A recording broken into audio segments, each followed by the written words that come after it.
for me, the psychedelic experience was the path to revelation. It actually worked on somebody who thought nothing would work.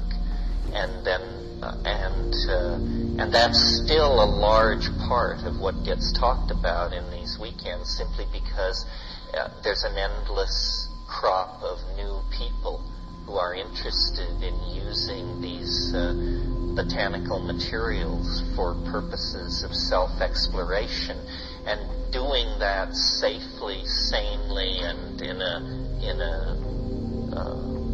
fully aware manner involves coordinating a lot of detail: botanical, chemical, ethnographic, geographical, evolutionary, biological, pharmacological detail, which we can spend as much time on as the group will tolerate.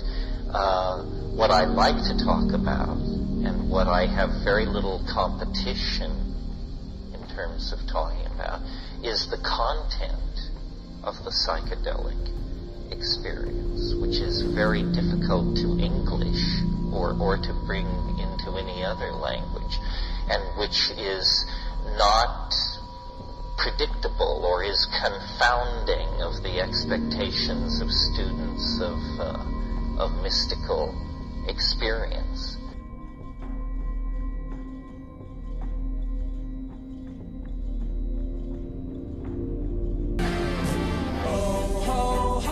It's magic, you know. Never believe it's not so. It's magic, you know. Never believe it's not so.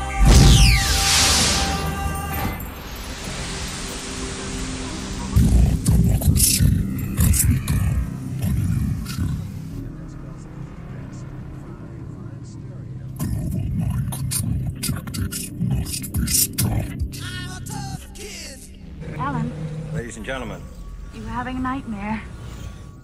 What if it's true? ladies and gentlemen, Alan, it's a possibility, isn't it? the very word secrecy is repugnant Secrets. in a free and open society. And we are, as a people, inherently and historically opposed to secret societies, to secret oaths, and to secret proceedings. We decided long ago that the dangers of excessive and unwarranted concealment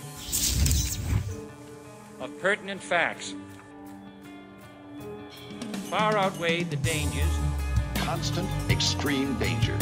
which are cited to justify it. Even today, there is little value in opposing the threat of a closed society by imitating its arbitrary restrictions. Even today, there is little value in ensuring the survival of our nation if our traditions do not survive with it. And there is very grave danger, Extreme danger. that an announced need for increased security This is Conspiracy Queries with Alan Hart. will be seized upon by those anxious to expand its meaning to the very limits of official censorship and concealment. That I do not intend to permit to the extent that it's in my control. You're crazy. And no officious, high or low, civilian or military, should interpret my words here tonight as an excuse to censor the news, to stifle dissent, to cover up our mistakes. Isn't the Pentagon suspicious that all of building would blow up?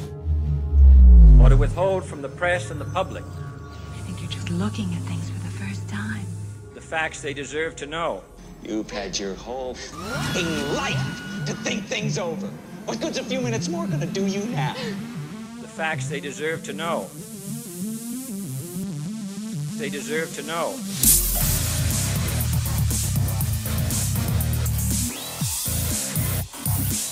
Deserve to know.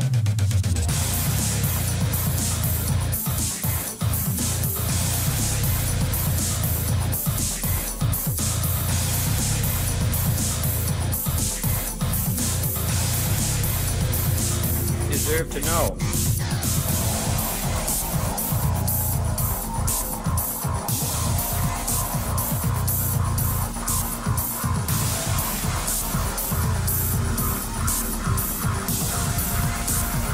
Facts they deserve deserve to know.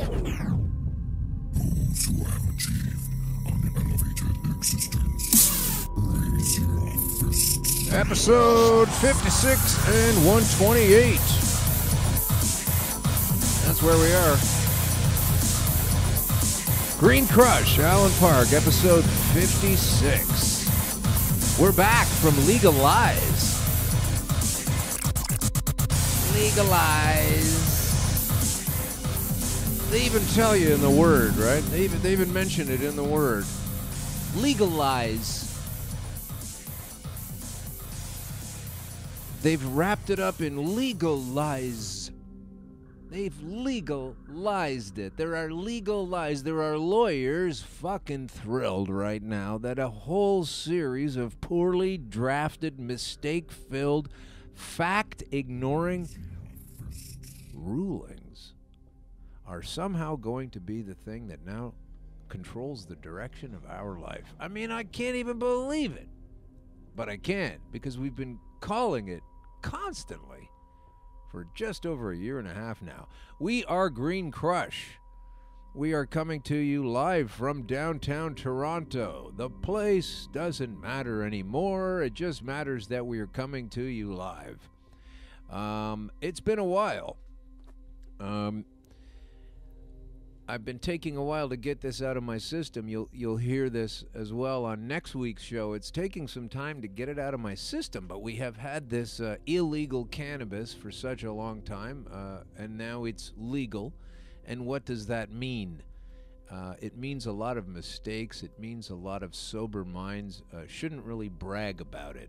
Shouldn't really brag about being sober.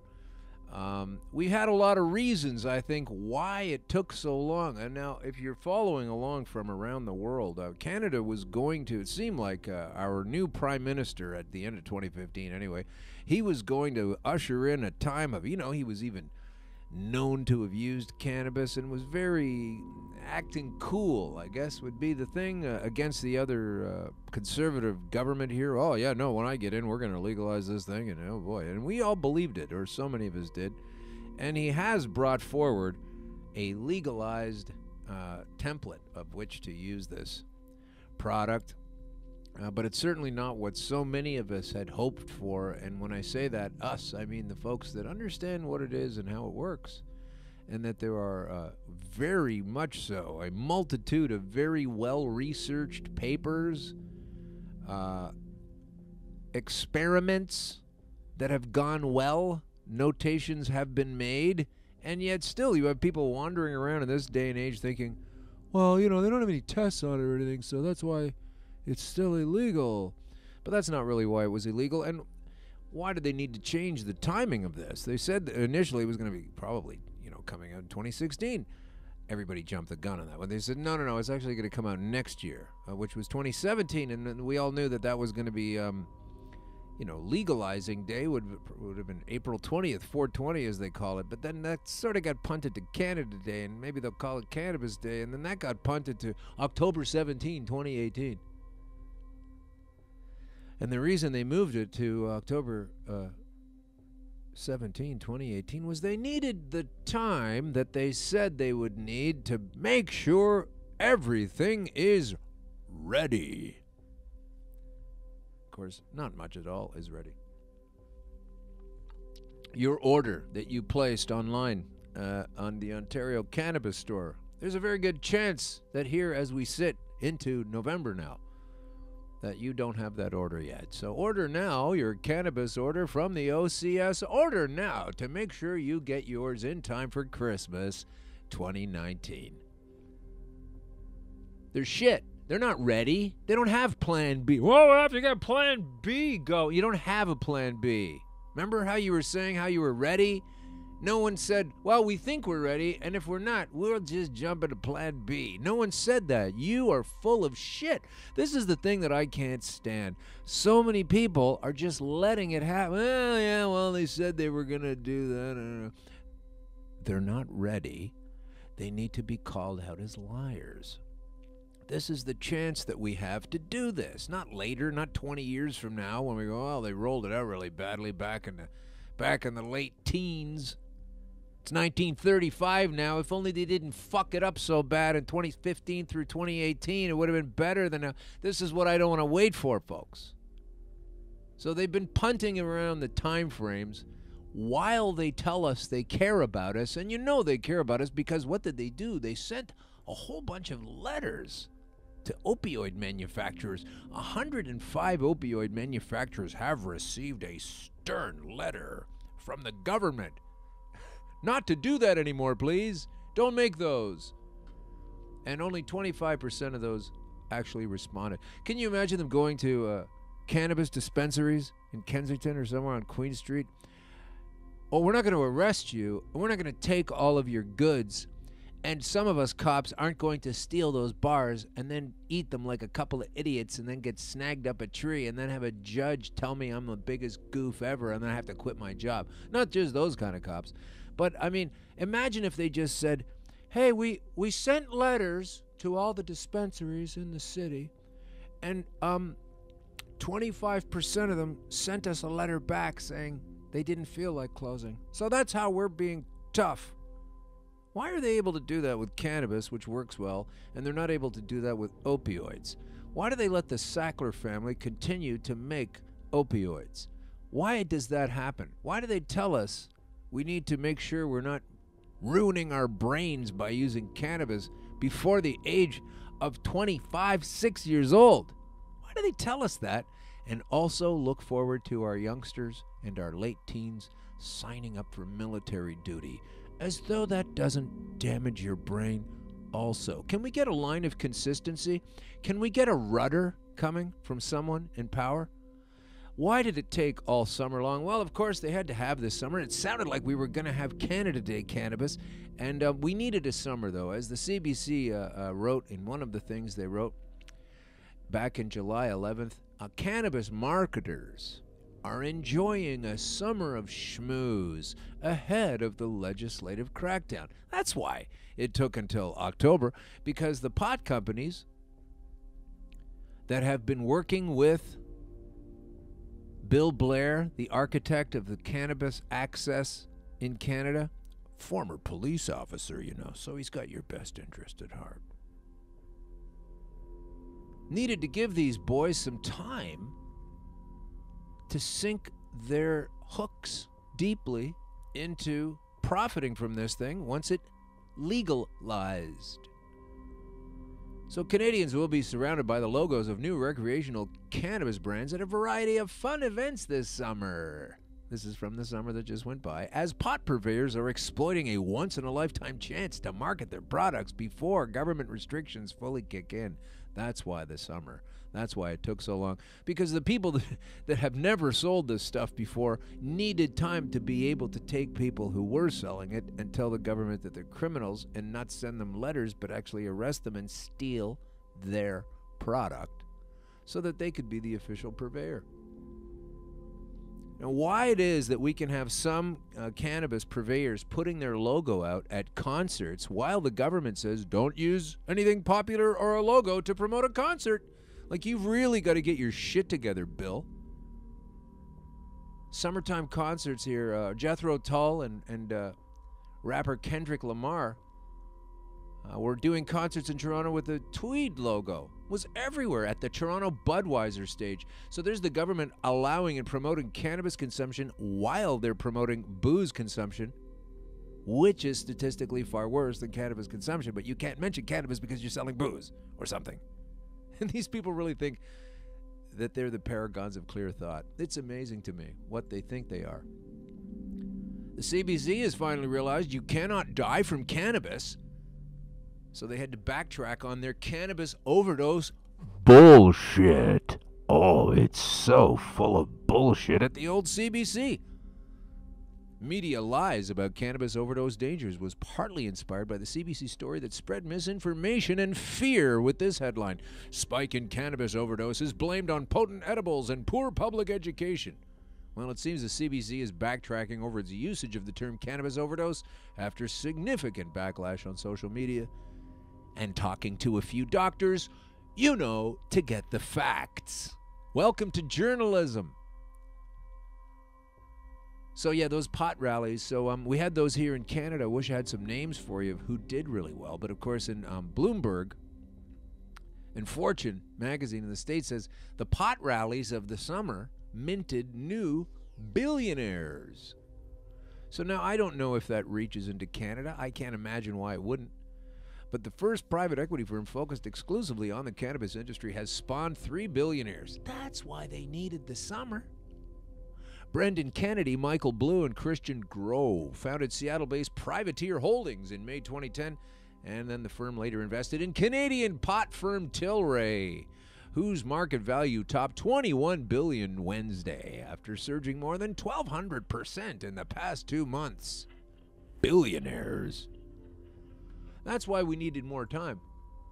We needed more time to make sure the people that have always sold this and are friends of yours and you know that their stuff is okay could be replaced by people who needed a summer of bending the ears of politicians to be able to make sure they could suck on down some huge profits while the rest of us are dealing with a kind of bullshit like the complete list of punishments for driving high on marijuana. Let's talk about driving high.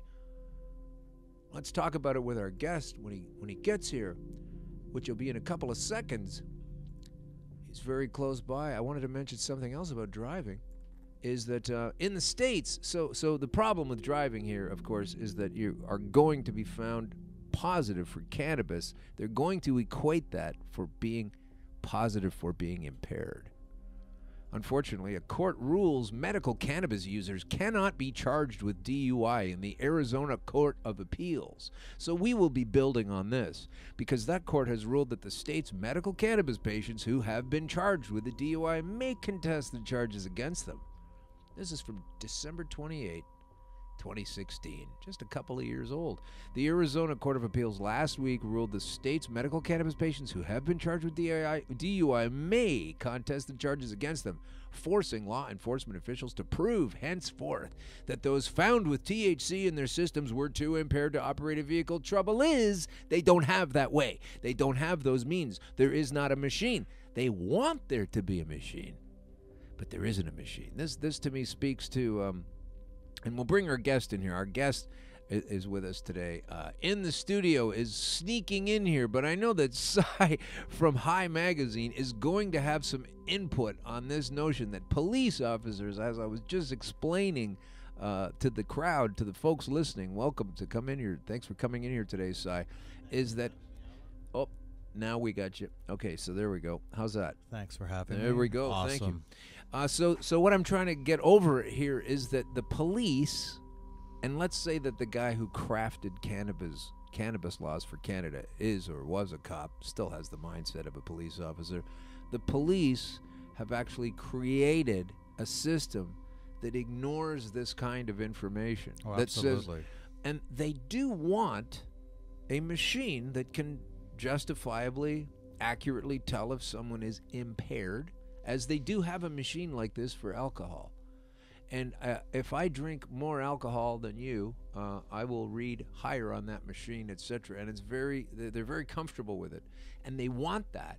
But this is what's funny to me about cannabis and the way they say it affects your mind and your brain. Yeah, you want that. Great. I want a car that flies and I never have to put fuel in it. They just don't exist. So you want that machine, but it doesn't exist, and so instead of that, they're rolling out the Draeger 5000, where they say it does that, and they're just gonna go ahead with this bullshit move. Well, it's one thing to measure THC levels in the bloodstream or saliva, but it's totally another thing to measure cognitive ability while using cannabis. I know people who can smoke, a significant amount or consume a significant amount of cannabis and drive like it's no problem at all. I know other people, they take 3 hits on a joint and they're stupid. They cannot move. I would not want them driving. So the different amounts for different people, until we can address how it's affecting people cognitively during roadside tests in conjunction with what the THC levels might be in your bloodstream or in your saliva, then perhaps, and this is going to be a little bit away, I think, then we can perhaps a little more accurately gauge what's safe in the public environment. Well, we have some reports coming out now that there's more than a few reports that are saying that it doesn't impair as much. I don't even like that phraseology as alcohol. It doesn't impair as much, and then some say it doesn't impair at all. But then it's like, what test do they look at? What test do they use to create the law? I'm sure there's a variety of different tests available right now, probably internationally in the U.S., and I'm sure we're going to see some of these tests emerging here in Canada as well. It's a tricky subject, Alan. Thank you. It really is. The people who created this law come from a law enforcement background. So we see where they're coming from. They tell us that they have the public's best interest at heart. Medical patients will tell you, well, hey, you don't have my best interest at heart. Right. Well, let's go right to that. I mean, it's fascinating to me. I don't subscribe, or I am not a medical patient per se. Neither am I, as they say. And so at this point, I have been reading things about how medical users have not been able to get their supply ever since the. Well, not just supply. Let's talk for a second about the increased cost of medicating. If you're on social assistance or disability, how the hell are you going to pay for your medication now when they've upped the prices, they've reduced the quality, and they've added so much tax? There are good groups out there like James O'Hare and CFAM who are really fighting the good battle to have make sure that cannabis is not taxed, that cannabis as medicine is not taxed. Right. And that's the thing that's disgusting me the most right now. Tell me about it. With our Ontario cannabis stores, or just cannabis stores in general, the amount of tax that they are putting on, making it cost prohibitive for people who are on disability, who are struggling with their health to find proper access to the medication of their choice. It's incredible. I mean, they keep telling us, I'm going to shoot this one day. I'm still working it out, but I'm working on this little bit that's kind of like the pea and the 3 cups. Okay. Right? You know that thing where you that little sleight of hand game. Yeah. It's a Swizz, right? It's a ripoff. The 3-card Monty is another version of it. And so basically they tell us it's like certain things. And then you go, oh, okay, well, it's like cigarettes. Okay, well, it's dangerous and has to be regulated like tobacco. Oh, okay, that's what you're saying. And then as soon as you go to use the liberty of a cigarette, which means I can walk down the street as long as I'm not by a doorway, and I can smoke it. Oh, no, now it's not like a cigarette. Now it's like alcohol, and we have to regulate. Oh, so I can sit on a patio out here on a nice sunny day and have a vape and no. Now it's like medicine. And now it's like drugs. And you go, well, then how come you're taxing this and you're not taxing my drugs? Well, in that way, it's more like tobacco again. Well, and we're seeing it emerge as both a medical necessity for a lot of people and a new recreational model. So it makes it a little more difficult on the public too, when we're seeing all these new rec brands emerge, really pushing things home, like the Saturday brand or any of Hexo's new brands. They're coming across as like Coors or Budweiser or any of the big marketing that's coming out of alcohol brands. But then we're seeing all the struggles going on with the medical patients. And I know a lot of medical patients who are terrified right now that their medical programs, that their LPs are going to stop taking care of them, that they're going to be shuffled to the side in favor of recreation and more money. ACMPR is now done deal, isn't it? Yes, I mean, unless you have managed to keep it going, once it's ended, it's over. So that's a problem, isn't it? Or is it? Well, it's an evolving system, and it is going to be a problem for a lot of people. If you're just listening from overseas, we have a program here called ACMPR, or we had it. And it stood for access to cannabis medicine patients, something. Regulations, I think. Yeah. So anyway, that meant if you were a medical patient that it allotted you so much, whatever it is. I don't know the whole system they had, but it doesn't matter now because it's all gone, right? I mean, unless you dotted your I's and crossed your T's and jumped over every hurdle they put in front of you to keep that paperwork up to date. And a lot of people didn't. which is unfortunate. It's an evolving system right now. I'd like to think that there are enough people out there fighting for the medical patients that the medical patients will not be forgotten. Mind you, I am an optimist, and I like to try to look at the best in things. I know we have a very imperfect system right now, but it beats no system at all, and I do like that. Right. So we're an inch in, right? Well, we're an inch in when we needed our yard. Okay, I'm a visual artist. I paint, I sculpt. I can't go in on a first attempt or even a second or third attempt and produce a masterpiece of work. I need to go in on a first pass, do a second pass, do a third pass. Okay, we're going to need some better guests. We're look at it from an arts perspective. Okay. This is a canvas that is nowhere near completion. We've just started this tapestry of legal cannabis in Canada, and it's very basic. And we're going to have to build on it, and we're going to have to improve on it. And people like you and other activists and advocates in the industry are going to have to continue to call out our federal government, and people are going to have to demand changes to the things that we don't like about this new legislation. It'll take time, like any good work of art, and in maybe 10 years we'll work out some of the kinks. Well, the thing is that this system that you say, the kinks, I said it earlier in the show, or maybe it was in next week's show, which we've already recorded portions thereof, but I don't understand why there's so much resistance to it all the time when you keep getting these facts going our way. I mean, the whole reason they're changing anything right now is because, well, in the first place, it was completely illegal, and then I wasn't doing it, but folks on our side of the fence fought so hard to be able to make sure there was so hemp and there was so medical cannabis. Yes. And that took a long time, and then you're all through the 90s, and then ever since then, and the Parker ruling, and now we're at this thing. Like, they keep pushing back so hard, and when we eventually get to the place where we're supposed to be, it's okay, we're good. Why do they keep fighting so hard against? Like, put it this way. You say, well, I'm an optimist, and I know they'll get to it eventually. But what is it in the planning of the laws or rules and regs in a situation like this where it's okay to just take a guess and throw something out and hope it works out okay? As they said in BC, we are building the plane while we're flying it. No one does that in the aviation industry. You plan the plane, you figure it out, you get a blueprint, you build the fucking thing, and then you see that it flies. Now, if Trudeau would have came out and said, yes, I promise that I will legalize cannabis in Canada, but listen, I'm going to need 10 years to do it, he would have lost that election.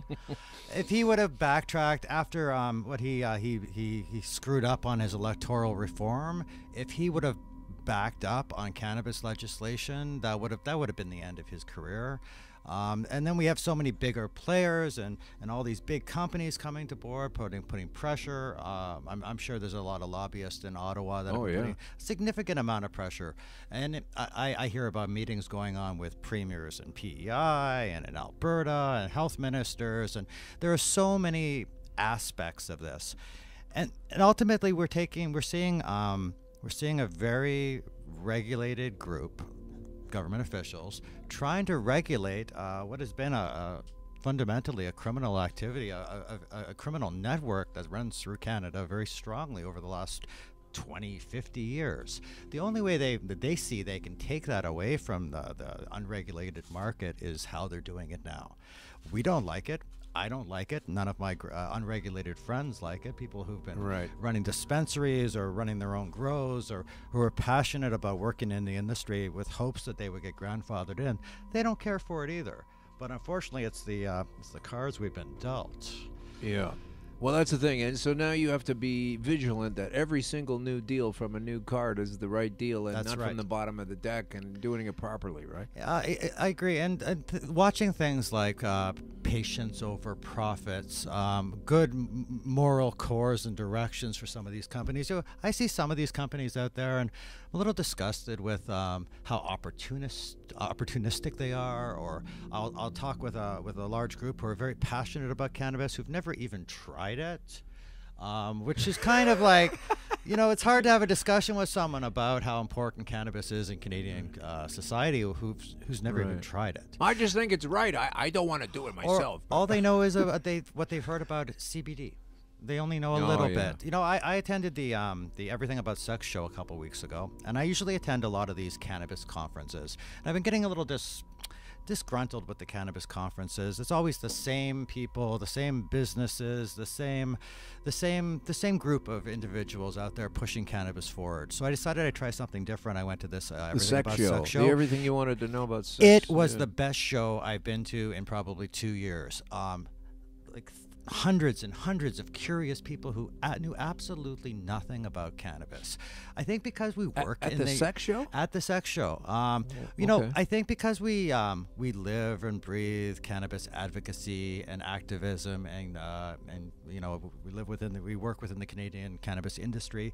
We take it for granted that everybody is as well versed in cannabis as we are. And when it comes down to it, they're not. The entire country is still learning what this is all about. That's true, yeah. And I find that it was very easy to take it for granted that, you know, you would know what CBD is. You know what THC, you know about the cannabinoid system. Because we hear about this thing all the time. Sure. You and I are very well versed in what cannabis can do for you.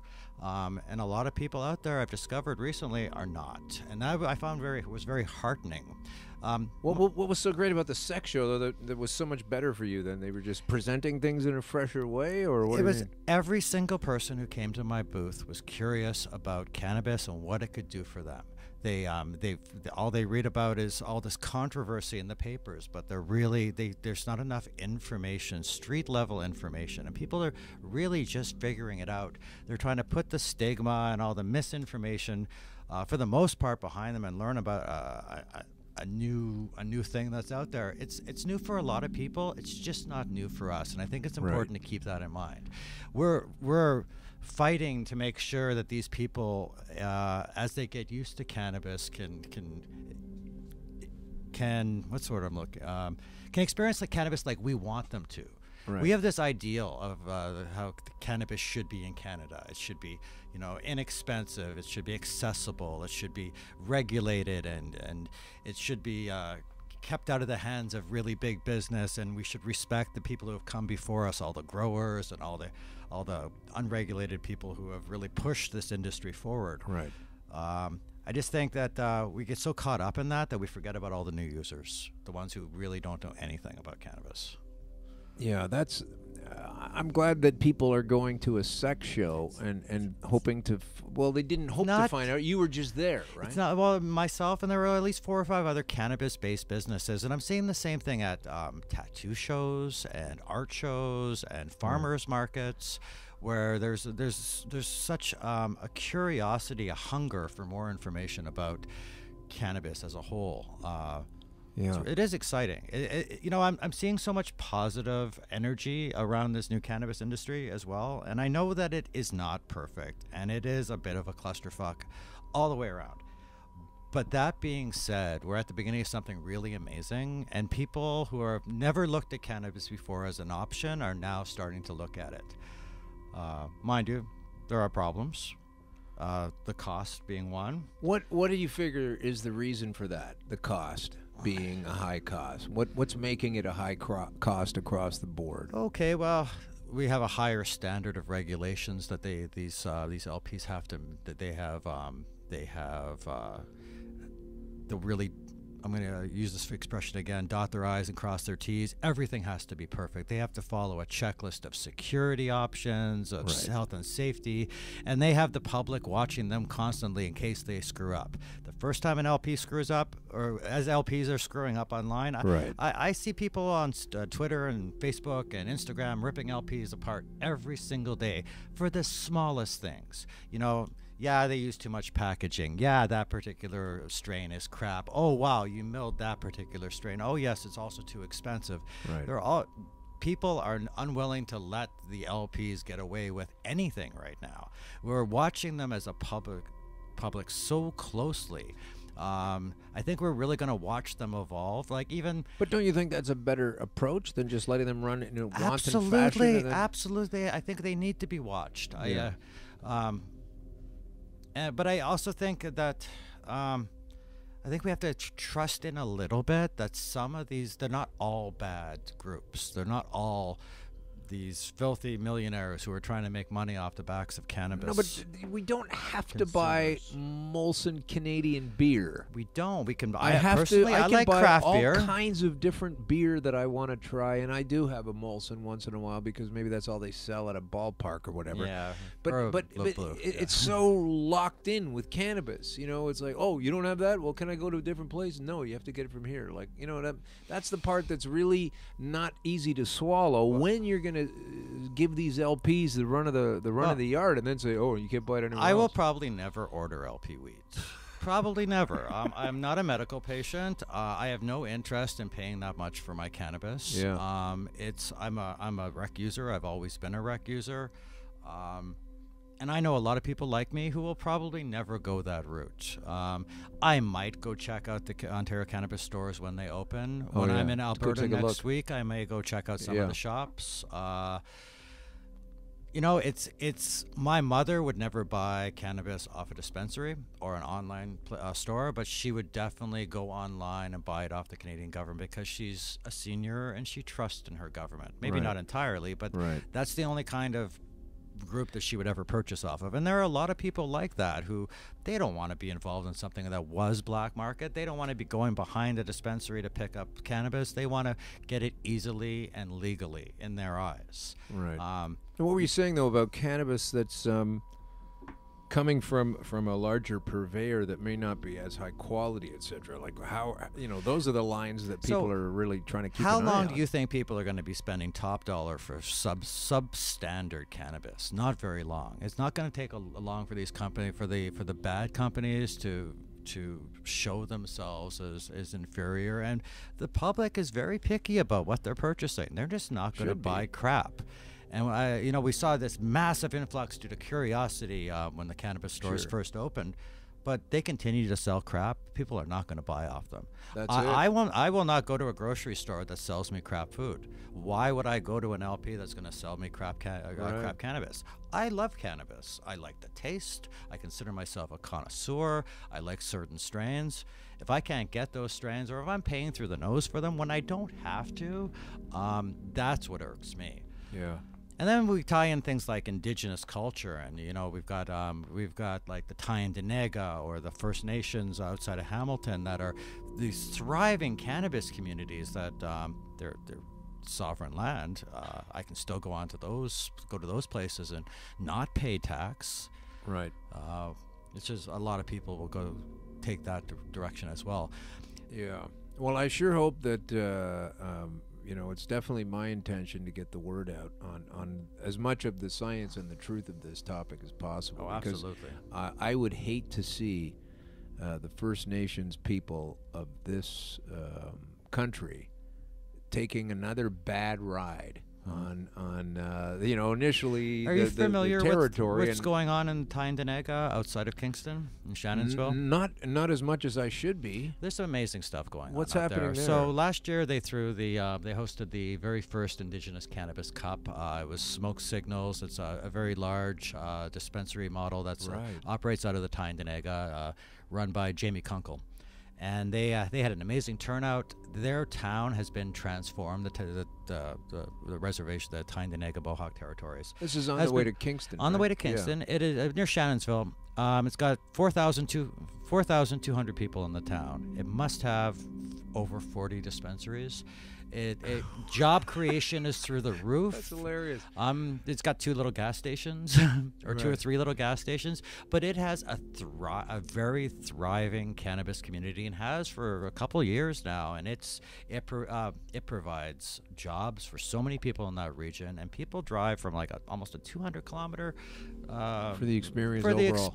They even have a tour bus that takes you there, a Tyendinaga tour bus, so you can experience what cannabis culture is like on the Mohawk territory. From the perspective of these people better connected to the history of this country than I feel like I am, that's for sure. And also supplying quality, tested, regulated products for their clients. And that's important to them as well. There's nobody out there producing, and if they are, it's not being purchased, unregulated, untested. All the bakers I know are sending their distillate in for testing. All the people who produce flower extracts are having that tested. Yeah. I seldom see a product now that doesn't come down the line without a testing sheet. So that's something that's we really moved towards over the last couple of years, is where testing has become a priority, because nobody wants to be smoking crap. No, or one wants to buy a crummy pesticides thing, or you know. And if we can trust our unregulated growers to look after us all these years, yeah. Well, that's what I was noticing was a lot of people who in Ontario, like I didn't buy any, but a lot of people I know in Ontario who I don't know how many there were that did this, but just to test to see what it's like. Like, okay, I'll buy 6 grams of stuff, and I'll get 4 different kinds and 2, just like to see how it was going to come on down. And to get that. But now that people have done that, I don't think people are going to keep continuing to do that. I don't know. There's great groups like Strain Print Analytics is a good example, and they've been taking data from patients and collecting it and analyzing it, and they've created this really good research model, this analytics program that really helps people find out what strain is good for what ailment based on all the people who have contributed their experiences. So I think people are cannabis is so complex. You can't just go out and pick up a bud and go, oh, I've tried cannabis. Right. There's sativa, indicas. That's like saying, have you eaten food before? Yeah. Hybrids or edibles or concentrates or, it's funny though. The one thing that legalization has affected the most though is, in my opinion, shatter providers have just disappeared over the last 3 weeks. Really? Now, Why is that? How does that go? Well, shatter, you know what shatter is, of Sure. course. Okay, so areas like Hamilton, Stony Creek, they used to have a really high concentration, excuse my joke. There's a pun there, folks. Of shatter manufacturers. Yeah. Shatter was a big thing in our unregulated market. Right. But now fines and enforcement are so heavy, especially when it comes to concentrates, that a lot of the really good concentrate manufacturers have just shut down. So my office is like overwhelmed with calls from people who can't find that particular type of medication, who actually won't go back or can't go back to smoking flower because they're used to such a high dose for their own. But if you don't get the shatter for a while, won't your tolerance for the dose go down? You can go back to flower again. You could do a cleanse and kind of reset your cannabinoid systems. Take a couple days off. But at the same time, a lot of the people who are moved over to shatter have chosen to do so because it's stronger and it's more effective on their pain management. If you talk to people who enjoy shatter, you'll find that 9 times out of 10 they've switched over to shatter for the medicinal benefits. Okay, so tell me this then, because I really don't know anything about it, and we just got to legalize. What are we looking at for next year in the way of these consumables, these edibles and oils? I understand there's a lot of companies jumping on that right now in our research and development. Brands like Primo that make pasta sauces and olive oils are getting on board.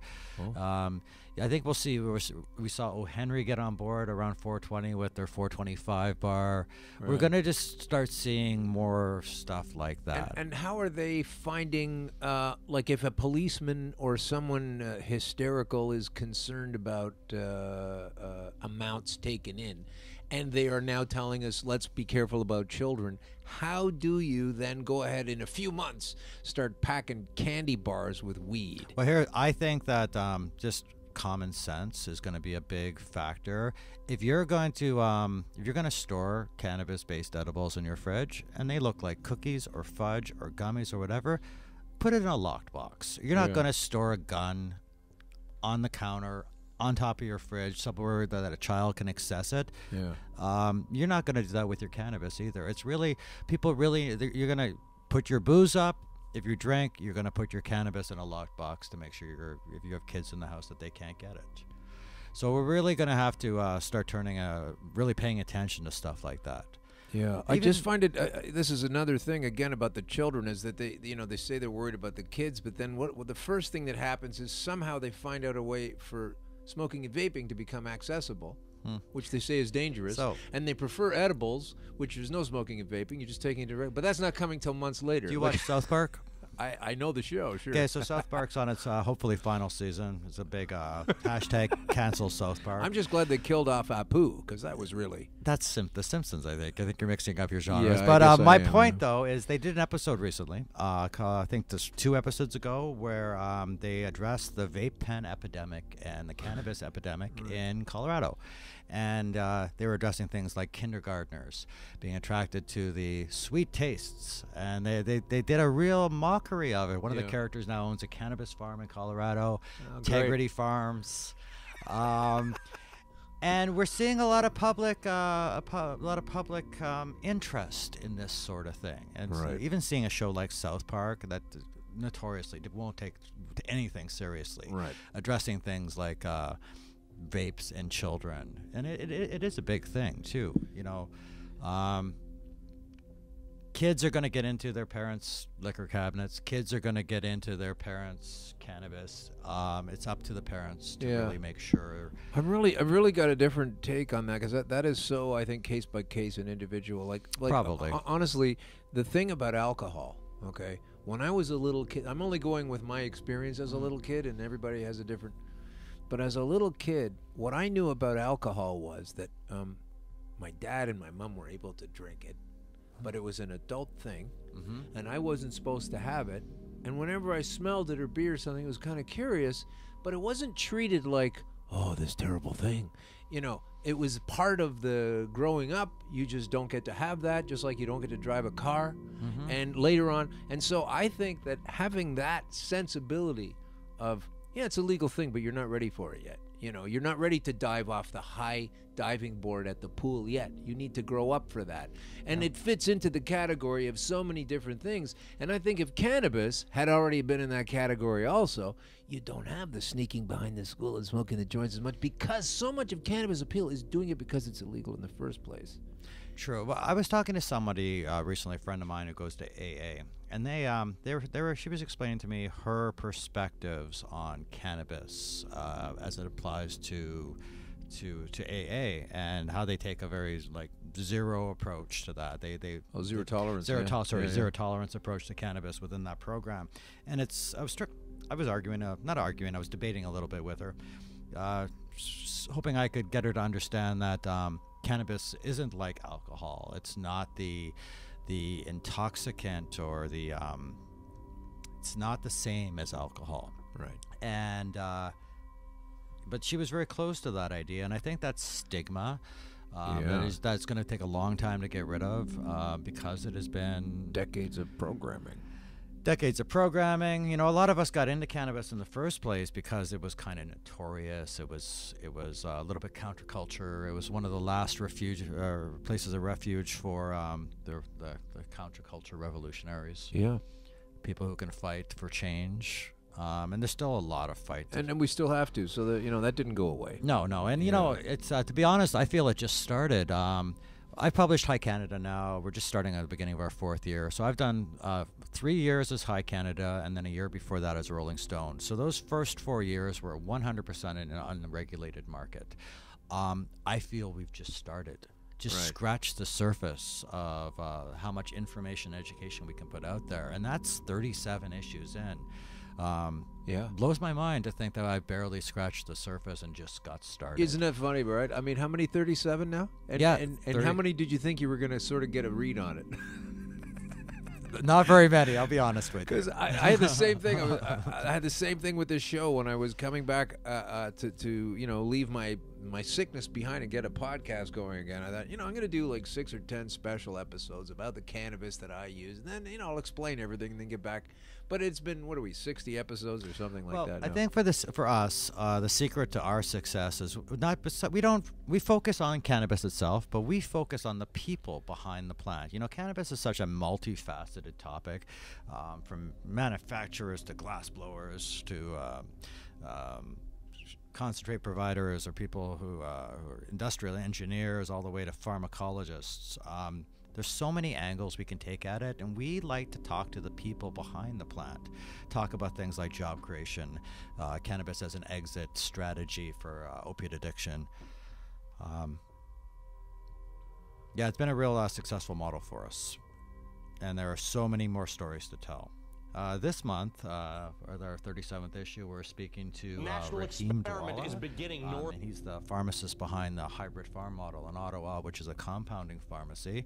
So if you bring your prescriptions in to see Raheem or any of his good people at Hybrid Farm, they will take a look at that prescription and see if they can find you something. Oh, wow. Specializing. Yes, something Right. maybe a little more CBD, or hook you up with some doctors or a medical cannabis prescription and try to help you that way. And I'm hoping to see a lot more of these compounding pharmacies and groups like Raheem and Hybrid Farm in Ottawa leading the way. Well, let me just take a second here. I want to, people have been asking so many times, what are you thinking about legalization, etc.? What's going on with, what's your take on it, etc.? And I just wanted to play an American take. Oh, Now, I love this this. guy is actually Canadian, but this is an American take from MSNBC, talking about legal cannabis here in Canada. Here we go. National experiment is beginning north of the U.S. border as Canada becomes only the second nation in the world to legalize recreational marijuana after Uruguay. But some Americans are concerned that the U.S. is missing out on big money by not following suit. And Senator Ron Wyden of Oregon agrees, issuing a statement that reads in part, quote, now that our neighbor to the north is opening its legal cannabis market, the longer we delay, the longer we miss out on a potentially significant economic opportunity for Oregon and other states across the country. Currently, 9 U.S. states and Washington, D.C. legalized use of recreational pot, while more than 30 have approved medical marijuana, with California being America's largest legal market. Even so, marijuana remains illegal under U.S. federal law. Which It's very means tricky. you can't use the banking system in the United States for any money having to do with marijuana, which makes it a cash business, which causes all sorts of problems. In Canada, that's not a problem. Let's go to Stephanie Gosk, who's live in a lineup in Montreal. Are you any closer to the front, or have you stepped out? I actually stepped out, Ali, to give you a sense of just how long this line is. You can see behind me it is stretching probably 2 or 3 city blocks. And now I'm just going to walk a little bit to give you an idea. The people who are already up here have already waited about 2 hours.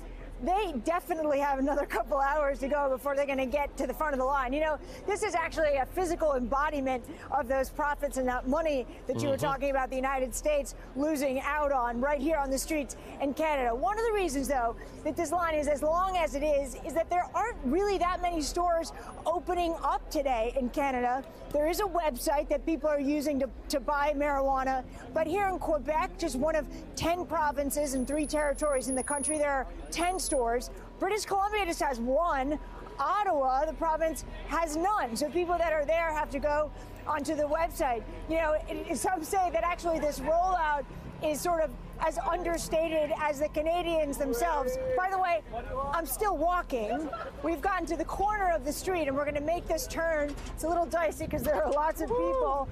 I'm going to ask my cameraman Ronnie if you could just pan down the street and show. You can see that flag for the province hanging there.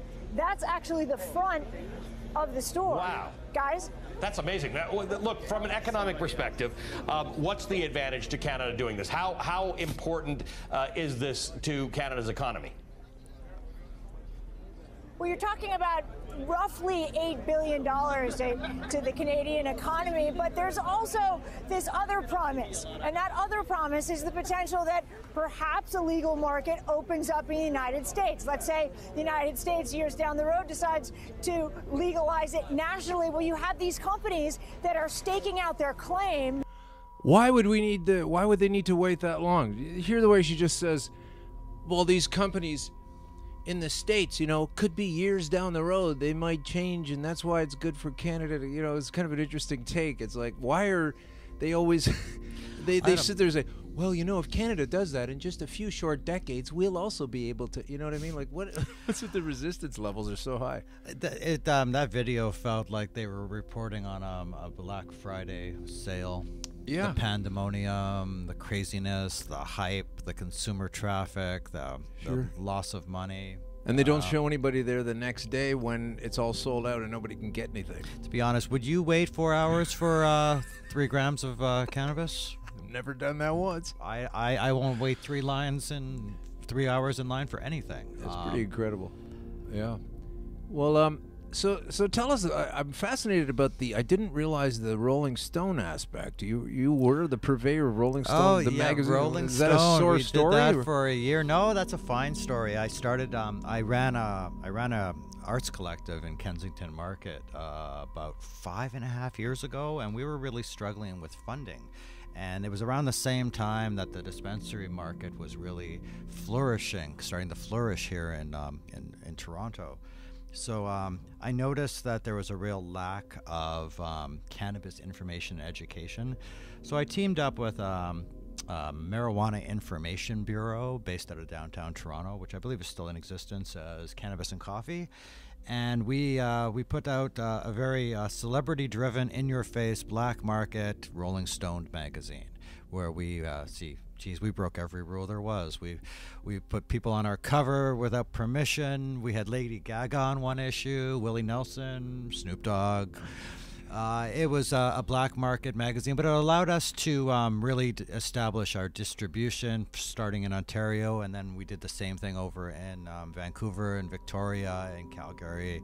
We just kept going province to province. It was a little in your face, and we didn't ask for permission. We asked for forgiveness. So when we shut that down, we wanted to take a better approach to providing information and education about cannabis. Took ourselves a little more seriously and started really adopting a bit more of journalistic integrity to what we were doing. Well, we sure had fun that first 10 issues. Pretty fun time, but now it's so what's it been basically? I mean, we've had to switch the focus of this show on hey, guess what? Cannabis can be a very healthful application to your life and may even extend your life. And here's some of the ways that you can use it. Mm-hmm. And here's how the government is about to put forth a series of mistakes.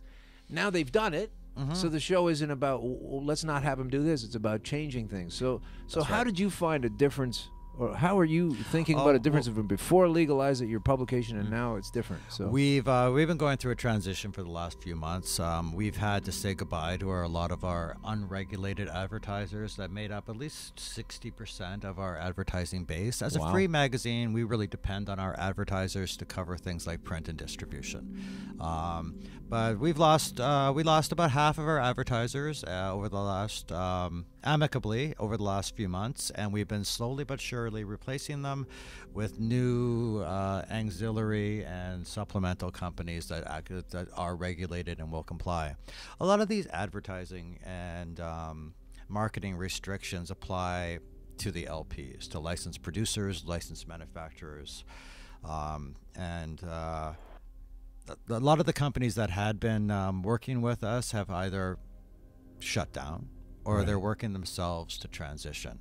So we're putting our new magazine out this month, and it's our first 100% compliant issue, where we're doing our very best to dot our I's and cross our T's and do everything that the federal government is asking of us. Our magazine is geared towards people who are 18 and over, so we send out mail-out subscriptions to adults. We send out copies of the magazine to age-verified shops and services, so we can do our best to keep this information and this magazine out of the hands of youth and not market towards youth. And as the purveyor of the magazine, how do you deal with or my very shoddy at this point interpretation of what the government says you can't have mascots, etc., famous people, no mascots, whatever. No celebrities, no characters. There's a lot of it's just creative marketing. I've been in marketing my entire life. Right. So you're not going to have a Captain Morgan type of rum character who is a swashbuckling, daring do kind of booze purveyor. You can't have that with weed. Or the Marlboro Man. Or the Marlboro. Well, they finally figured out they shouldn't have that. But well, then we're going to start seeing things like hemp-based cigarettes. And how are the tobacco and cannabis laws going to apply to that? Right. As long as you're... I think that if we find a happy balance right now between what the federal government is expecting in terms of our marketing and advertising restrictions, and still find a way to be honest and give good information about what is available out there, work with the companies that are actively trying to comply and exist within this new world, I think we'll be okay. But just for an example, like if you had a Paul Newman's salad dressing where his picture is on the cover of it, it's evocative of Paul Newman, the famous actor, is his company. He's got it on there. Okay, fine. So have that in your mind for a second. Now take a look at, say, Uncle Ben or something, or Aunt Jemima, who's not a real person. Still, it's a character, but right? It's a character selling, Uncle Ben's converted rice or whatever. So you can't have any kind of real people. So is that right? Like you can't have a Snoop Dogg and No, and you tweet? can't have a Snoop Dogg. Well, what did he do? I mean, he signed a deal and then all the paperwork changed? I guess he made a lot of money on that deal. I guess so, yeah. I know I got to see Snoop Dogg perform recently at the Namaste party in Montreal recently, and that was kind of interesting. That was a big show of... But you can't have him anymore. No, you can't. But But that's what we had this summer of celebrity-driven concerts and cannabis companies or LPs getting behind all these big celebrity endorsements while they could. Where's the credibility, though, that we're in a town like Toronto, say, you're coming in on the lakeshore, say you're coming in from the airport or something, and you're reading the latest findings, which are, from the, we can't have a Snoop Dogg, associating his music or whatever with this substance. It's terrible. And then you're driving by the Budweiser music stage where they have concerts and they sell beer. I mean, what is going on? Well, then we see groups like the Tragically Hip adding a cannabis leaf to their logo, right? And totally embracing cannabis culture. Right. So why is that? And I'm okay with the Tragically Hip. Yeah, me too. Don't get me wrong. I don't think it's wrong. I'm think just it's saying, great. as a purveyor of the laws, how do you, with the same face, go, well, we can't have music and cannabis associated, and then you've got the Budweiser stage. I mean, it's ridiculous. It is ridiculous, and it's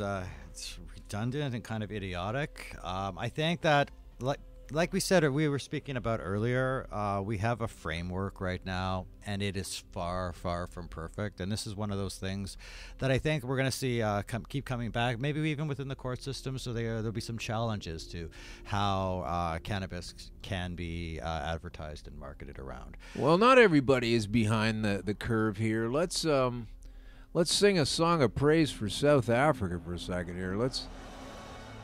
South Africa, folks. Here's some fantastic news from South Africa. The Constitutional Court has ruled that the personal use of daga is not a criminal offense. Daga, of course, that's what we call weed, everybody.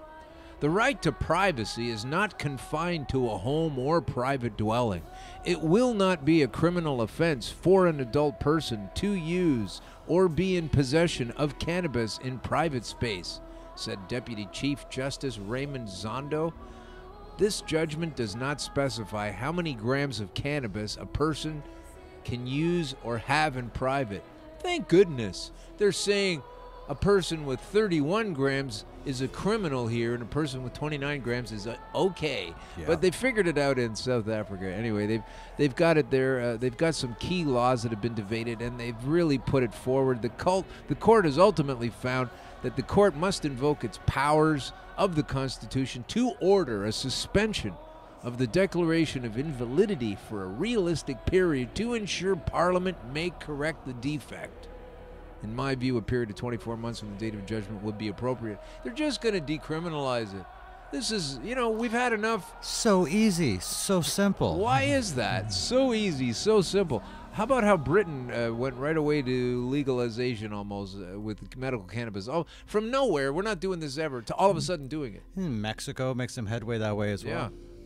So these things can change, and they can change quickly, and we're constantly told they can't be, but then you see them just falling down. Is this what they're so nervous about? Nothing is written in stone. We're constantly changing and evolving the laws that we live within. And I don't think this is going to be any different. It's just going to take a little bit longer, and there's no pleasing everybody.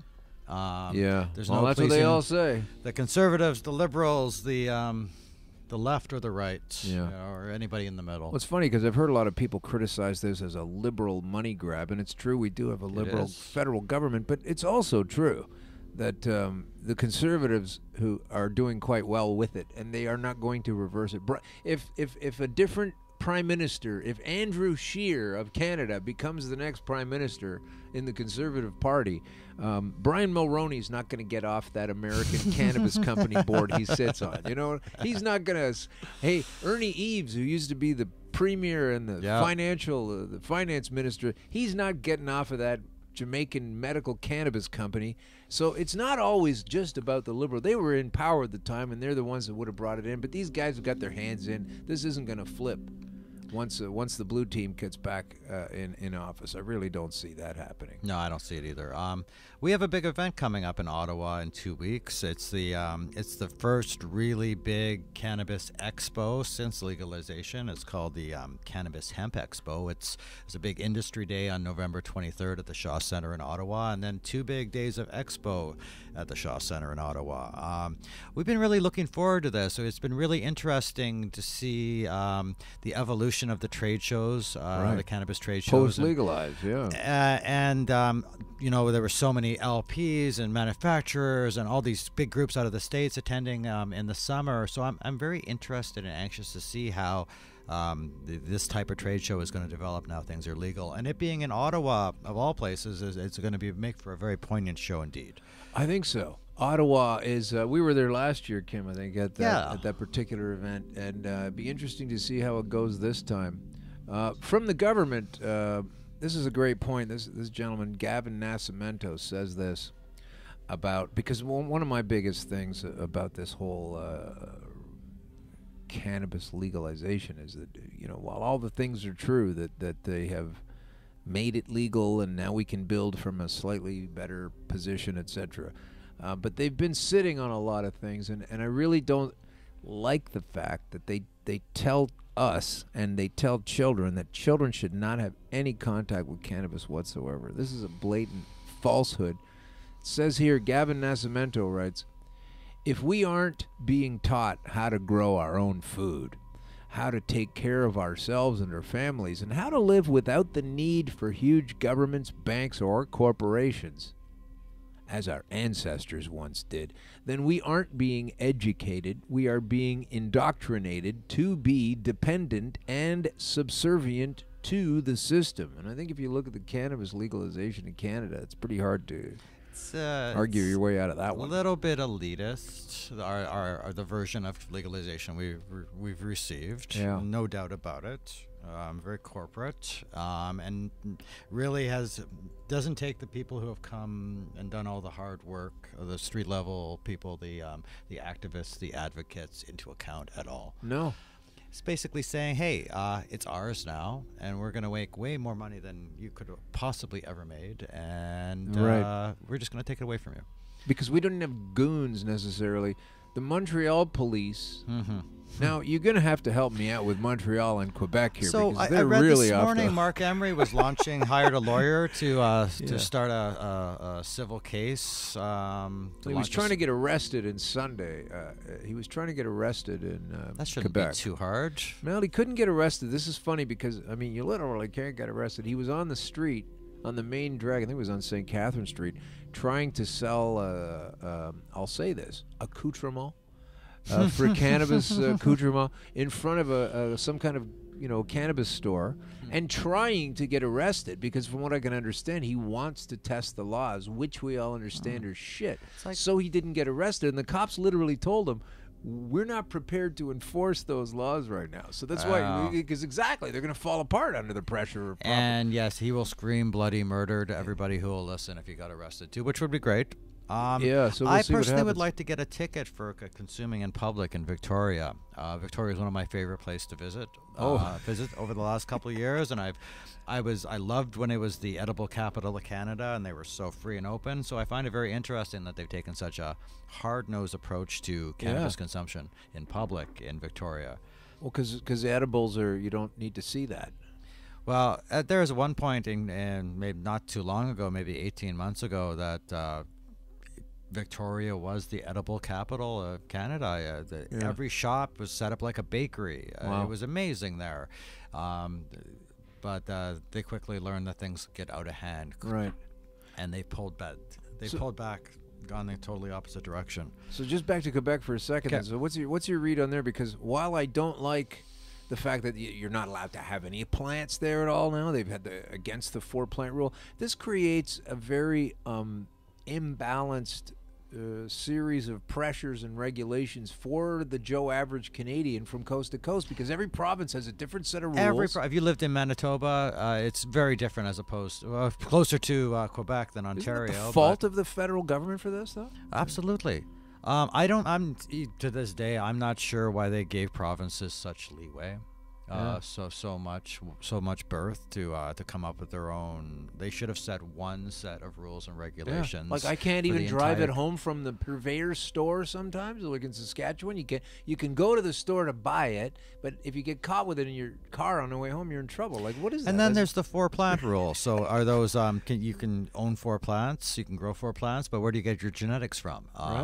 So are the LPs actively producing genetics for sale right now, or most people are under the assumption they can grow 4 plants at home and get their seeds wherever they want. So there's a lot of info. Yeah. What happens when in 6 months when we're going to see a massive influx of grow at home herb? Well, here in Montreal, this is why I was getting to this.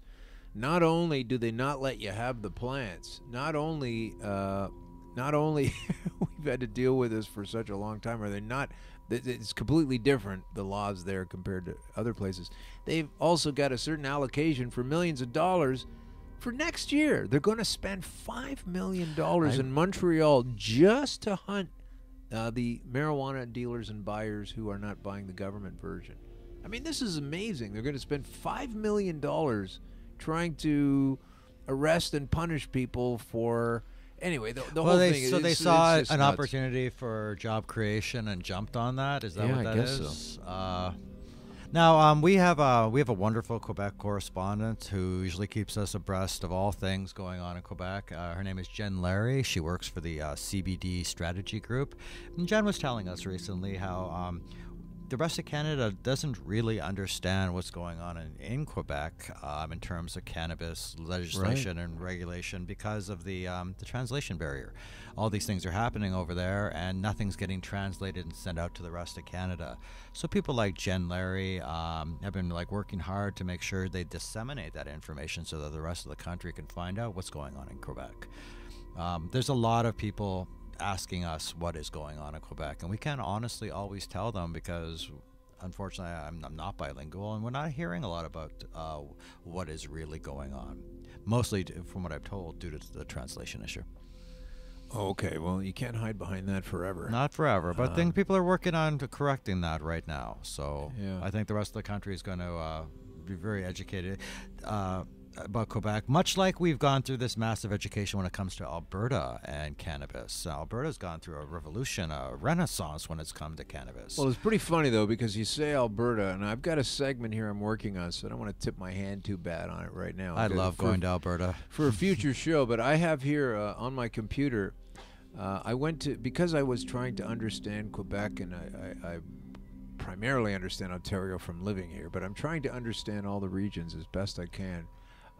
When I went to Alberta, to their website, education.alberta.ca, when you type in cannabis, there it is. Sorry, there were no results from your search. So, not exactly on top of things. I just think both Calgary and Edmonton have these vibrant cannabis communities. Oh, there's a wonderful web of growers and manufacturers and Cannabis Cannabis at Work is based out of Alberta as well. I've had the opportunity to visit some amazing hemp-based and cannabis-based CBD farms out in Alberta, which is amazing. It looks like that's going to be the big crop out there. It's just taking farmers by storm. People are jumping on it left, right, and center, and that makes me really happy to see.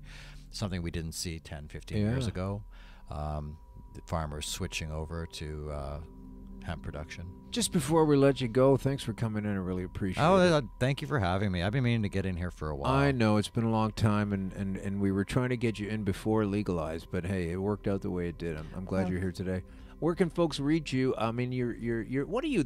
You're the publisher of High Magazine? Yeah, so publisher and editor of High Canada Magazine. You can everything we've ever printed is available for free digital download off our website, which is www. That's old school. highcanada.net. We're also available at highcanadamagazine.com. Oh, great. You can order our magazine for mail-out subscriptions directly to your home for approximately $4.20 an issue off our website as well. Nice. We come out monthly around the 15th of every month, and as I mentioned earlier, we're just about to start publish our 37th issue, the beginning of our 4th year of High Canada Magazine. And while we don't have everything's not all set up yet, we don't have edibles, etc. So at this time, where do we find your publication? The hard copy. Hard copies, you can find it at Homegrown Hydroponics. You can find it at the Hot Box Cafe in Toronto. Depends where you are in the country. I can direct you at different places. We have a list, ever-changing list of places. Okay, let's say if I was in Field, Ontario. Then I would recommend you go to our website and either download a free digital copy or feel free to have that mailed to you at home. There is actually a town called Field, Ontario. Yeah, it's far away from everything. It makes North Bay sound like downtown. What's this? Oh, that is true. I was going to ask about that earlier, and we got sidetracked. So before we leave, Kim, our intrepid producer, reminds me that while I'm sitting here talking about this stuff and trying to get people to understand it, I suppose technically what I am doing is I am trying to influence people to understand how great this is. You are up for an award, or you were up for an award to be an influencer. I am. I was surprised. So Lift & Co. does an annual Canadian Cannabis Awards, and their nominations were open in September, and I was lucky enough to be nominated for 2 categories. Cannabis Crusader, which Clint Young won, and I was very happy for that. And I was also nominated for an Influencer Award. I actually feel I'm one of the very few people who've come out of the unregulated market to be nominated for this particular award. Right. I may win, I may not, but it was an honor to be nominated by my peers. And when is the draw?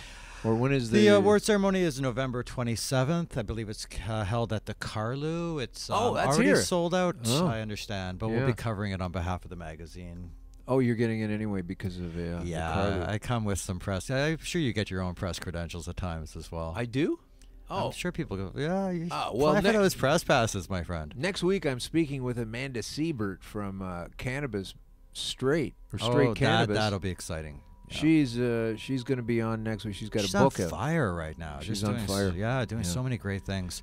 Yeah, she wrote a book, so I was pretty excited about being involved in it. She interviewed me for that, so she'll be on next week, and I'm looking forward to speaking with her. But I don't have the credit. Listen, I'm not going to that thing. I can't go to the Carlu.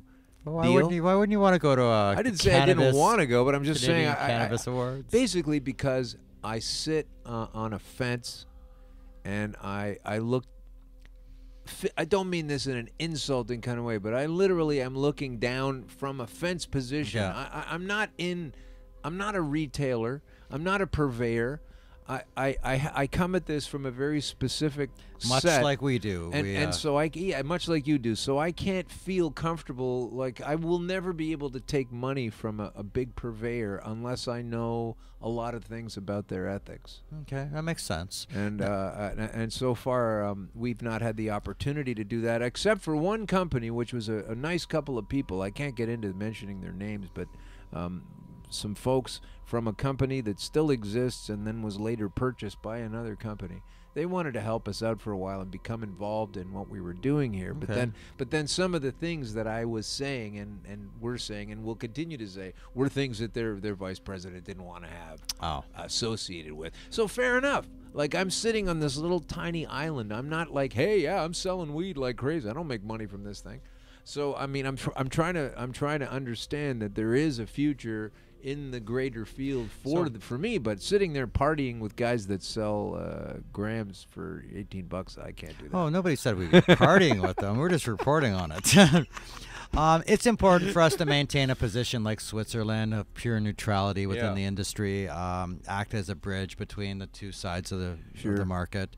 Although I am looking forward to go. I do enjoy a good party. I like to throw a good party as well. Well, that's the last good one I went to. You threw it in Ottawa last year. Oh, that was a good. I caught on fire at that party.